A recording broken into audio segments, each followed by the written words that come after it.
Seigneur, ouvre mes lèvres, et ma bouche annoncera ta louange. Proclamons l'Évangile, comme au premier temps, au nom du Père, et du Fils, et du Saint-Esprit. Amen. Bienvenue, chers frères et sœurs, en ce troisième mardi de Pâques, dans ce quotidien Jésus numéro 171. Aujourd'hui, nous fêtons Saint Marc, qui est l'évangéliste et l'auteur du deuxième évangile synoptique, et nous en parlerons longuement dans la méditation. Bienvenue à tous, bienvenue aux nouveaux, bienvenue aux anciens. Merci de vos prières, de vos commentaires. N'hésitez pas à commenter, et surtout si vous n'êtes pas d'accord, s'il y a quelque chose que vous ne comprenez pas ou pour lequel vous n'adhérez pas. Je ne suis pas une parole d'évangile, je suis un simple commentateur, bénévole et oserais-je dire presque amateur. Donc n'hésitez pas à en faire part, je ne me vexerai pas, ne vous inquiétez pas. Je vous propose de prier comme chaque jour pour la petite Alba, pour tous les enfants qui sont malades. Que le Seigneur leur accorde une guérison totale, selon sa divine volonté. Nous te prions aussi, Seigneur, pour notre Église catholique, qui, comme depuis toujours, fait face aux remous des temps, particulièrement en ce jour où nous fêtons l'évangéliste Marc, en prenant appui sur la foi des apôtres et des premiers disciples en Jésus-Christ ressuscité. Oui, espérons et bénissons le Seigneur, il est bon, éternel est son amour, en lui rien n'est impossible. Saint Marc, martyr pour la foi, proche compagnon de Saint Pierre, disciple de notre Seigneur et évangéliste, prie pour nous qui avons recours à toi. Seigneur, prends pitié. Ô Christ, prends pitié. Seigneur, prends pitié. Pourquoi dit-on évangile selon Marc et non évangile de Marc? C'est une question très intéressante. D'abord parce que le mot évangile signifie bonne nouvelle, et que cette bonne nouvelle, c'est celle de Jésus-Christ notre Seigneur. C'est celle de sa résurrection. Ensuite, nous sommes face à des récits attribués, parfois tardivement, à des personnes ayant existé, selon la tradition, qui reste, la tradition, une valeur sûre. Rappelons qu'il existe dans les textes dits apocryphes d'autres évangiles, mais l'Église n'en a reconnu que 4 qu'elle considère comme fiables: Matthieu, Marc, Luc et Jean. Chacun est écrit sous l'influence directe de l'Esprit Saint, mais avec la spécificité de son auteur et de ceux qui ont aidé l'auteur ou écrit en son nom. Il n'est pas scandaleux de le dire. Combien compte-t-on aujourd'hui d'ouvrages de référence écrits par plusieurs? C'est même d'ailleurs un gage de sérieux.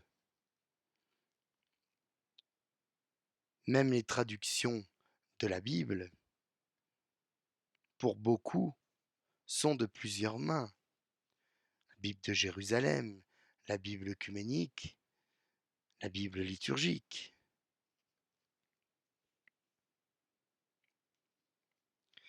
Ainsi, c'est bien selon la pensée de Marc, Matthieu, Luc et Jean, mais fidèlement à ce que la tradition transmet, que les évangiles sont nés, pour nous, qui sommes si loin à plus de 2000 ans. Ce qui reste et ce qui compte, c'est la cohérence de ces derniers, mais aussi leur complémentarité et la façon dont ils viennent pour chacun de nous résonner dans nos vies. Que Dieu nous entende.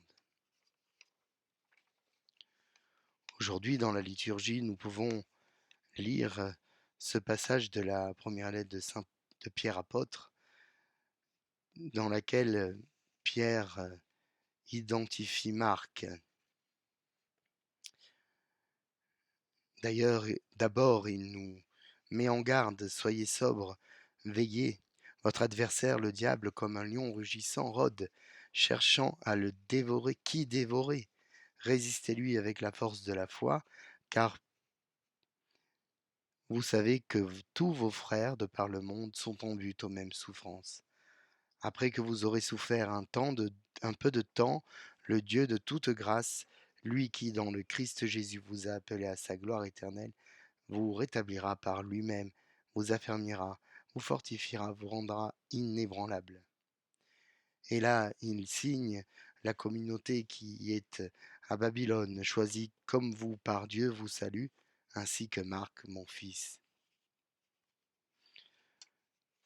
Nous lisons dans l'Évangile de notre Seigneur Jésus-Christ selon saint Marc. En ce temps-là, Jésus ressuscité se manifesta aux 11 apôtres et leur dit: Allez dans le monde entier, proclamez l'Évangile à toute la création. Celui qui croira et sera baptisé sera sauvé. Celui qui refusera de croire sera condamné. Voici les signes qui accompagneront ceux qui deviendront croyants. En mon nom, ils expulseront les démons, ils parleront en langue nouvelle, ils prendront des serpents dans leurs mains, et s'ils boivent un poison mortel, il ne leur fera pas de mal. Ils imposeront les mains aux malades, et les malades s'en trouveront bien. Le Seigneur Jésus, après leur avoir parlé, fut enlevé au ciel et s'assit à la droite de Dieu. Quant à eux, ils s'en allèrent proclamer partout l'Évangile. Le Seigneur travaillait avec eux et confirmait la parole par les signes qui l'accompagnaient. Nous acclamons ta parole. Louange à toi, Seigneur Jésus.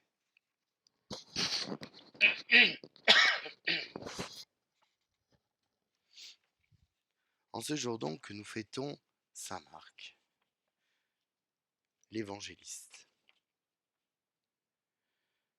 nous avons l'occasion de rendre grâce pour ces hommes, particulièrement Marc, qui ont osé, au risque de leur vie, mettre par écrit ta vie, Seigneur Jésus.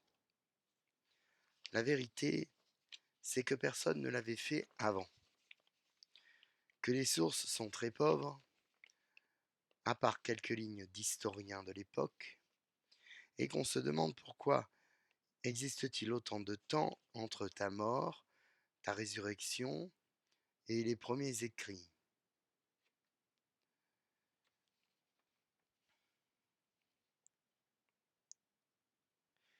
Qu'ils soient ces premiers écrits, ce sont des lettres adressées aux communautés chrétiennes, ou ces textes que nous appelons aujourd'hui évangiles. J'ai une réponse qui est la mienne et qui vaut ce qu'elle vaut. Tes apôtres, en ce temps, avaient autre chose à faire. Gagnés par l'Esprit Saint au jour de la Pentecôte, ils avaient pour mission de propager ton évangile.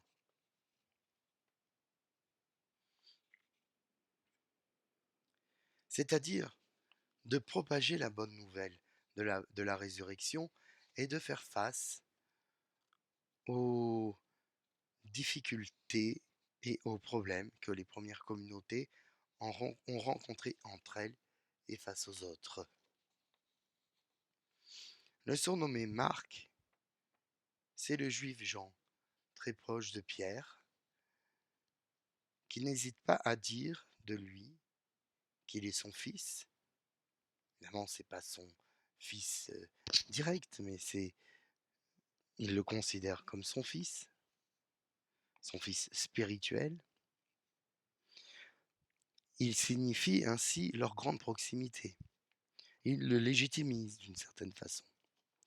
Marc a écrit cet évangile dans le mot vrai grec d'un juif parlant araméen, parce que le grec était la langue dominante. Son authenticité ne fait aucun doute.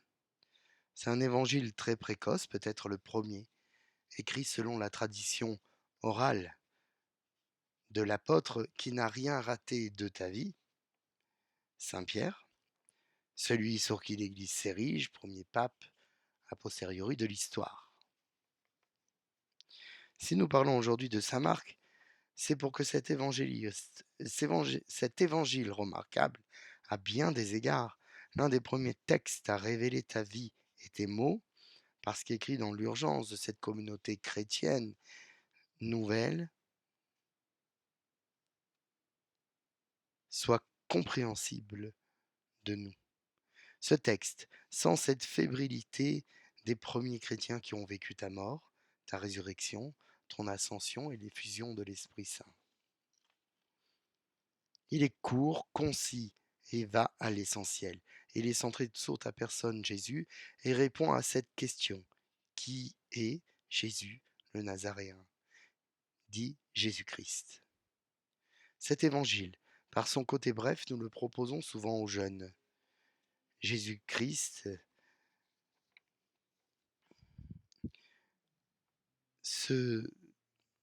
cette personne si connue et finalement si méconnue, ce Dieu, se manifeste particulièrement facilement dans cet évangile. Il serait normal de se demander si, par la distance qui sépare les faits du texte, qui date des alentours de l'an 70 de notre ère, soit environ 40 ans après la mort et la résurrection du Christ, est fiable. Certains trouveront que c'est un peu long et loin, mais il y a 40 ans, nous étions dans les années 80, et aujourd'hui encore, nous parlons de Tchernobyl, catastrophe de Tchernobyl, qui a eu lieu en 1986. Ce n'est pas si loin finalement. Certes, dans le premier siècle, il n'y avait pas nos moyens technologiques de communication, c'est vrai, mais la mémoire collective existait déjà.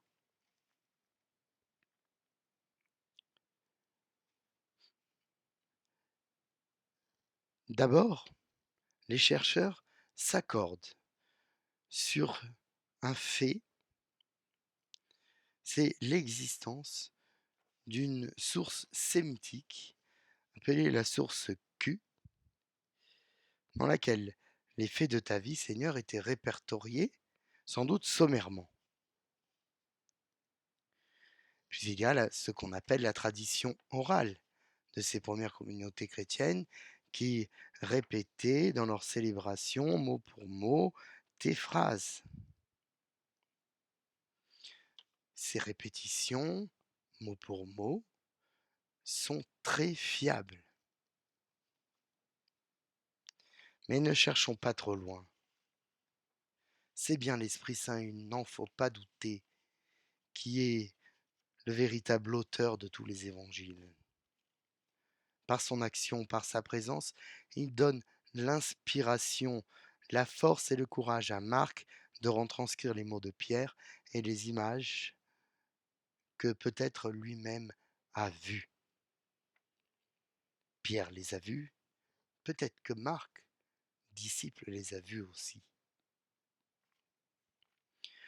Parce que nous fêtons un apôtre, nous en lisons aujourd'hui la fin de cet évangile, où l'on contemple ton ascension, Seigneur, et où l'on révèle et où tu révèles les fruits de l'Esprit Saint, ce que produira l'Esprit Saint chez ceux qui porteront ton saint nom.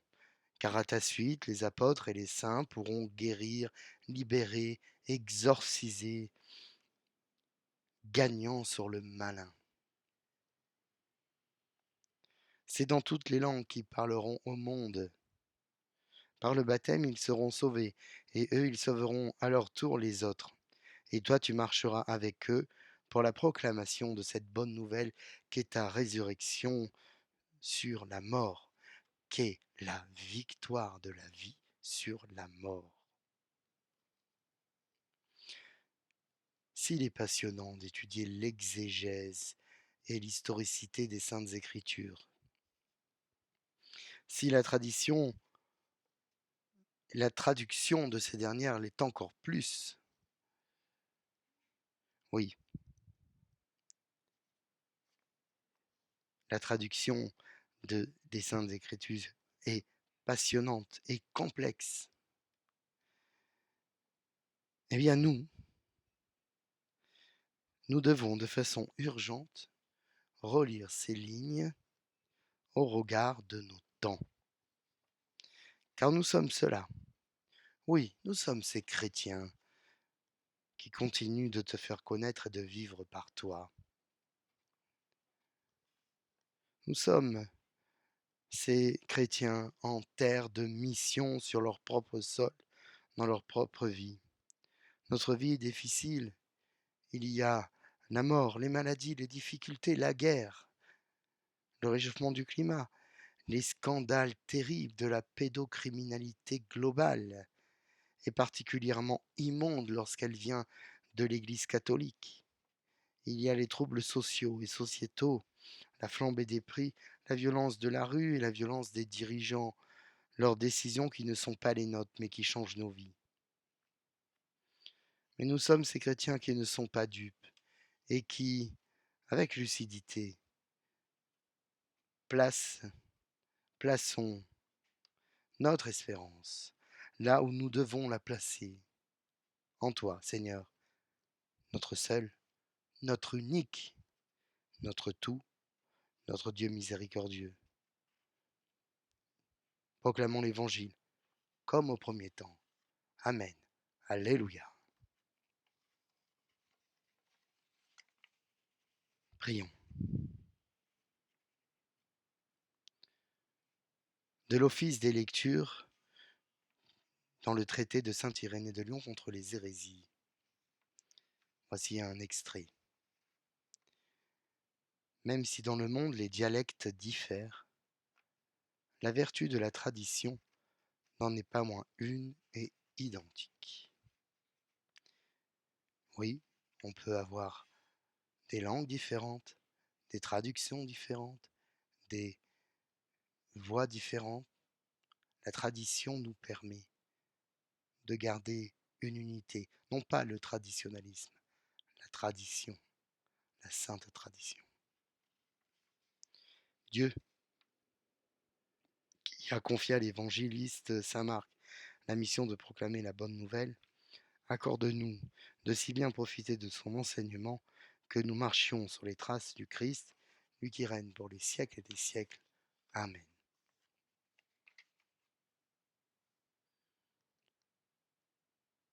Je vous salue Marie, pleine de grâce, le Seigneur est avec vous.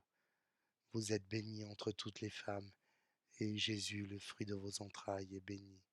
Sainte Marie, Mère de Dieu, priez pour nous pauvres pécheurs, maintenant et à l'heure de notre mort.